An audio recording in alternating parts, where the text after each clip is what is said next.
आज हम बात करेंगे अबाउट सम बेसिक फंक्शंस जो लिस्ट के ऊपर काम कर सकते हैं जैसे कि लेन, काउंट एंड इंडेक्स। सो सबसे पहला है आपका लेन ए। लेन ए क्या करेगा? आपको लेंथ ऑफ द लिस्ट बताएगा। सो लेंथ का मतलब है how many elements you have in the list. So मेरे पास यहाँ 5 एलिमेंट्स हैं, इसलिए लेन ए लिखने से आपके पास 5 आ रहा है। मेक श्योर आप लेंथ नहीं लिखेंगे, it is just L E N. L E N a will give you the number of elements in the list.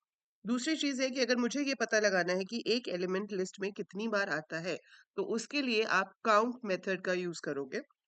A dot count 10 जैसे कि मैंने यहाँ पे लिखा, तो हम देख सकते हैं हमारी लिस्ट में 10 जो है वो 2 बार आ रहा है। So it is returning 2।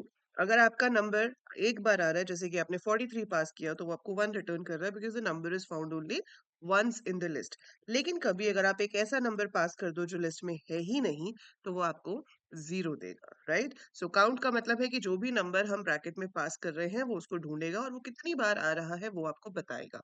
And you can pass only one value at a time as a parameter to count. तीसरा फंक्शन है इंडेक्स। इंडेक्स का काम होता है सर्च करके बताना कि जिस वैल्यू को आप यहाँ दे रहे हो वो आपको लिस्ट में किस पोजीशन पर मिल रही है। सो मैंने लिखा a डॉट इंडेक्स 43, तो वो मुझे क्या दे रहा है? 1, क्योंकि 43 जो है वो आपका इंडेक्स 1 पे है।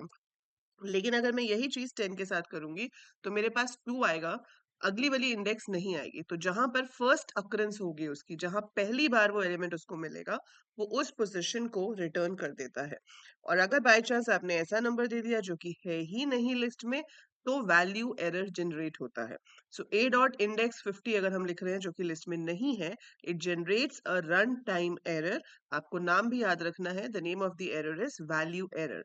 तो अगर आप ऐसा नंबर ढूंढने की कोशिश कर रहे हो लिस्ट में जो एग्जिस्ट ही नहीं करता, we get a runtime error named value error. So this is how we use len, count and index on list in Python.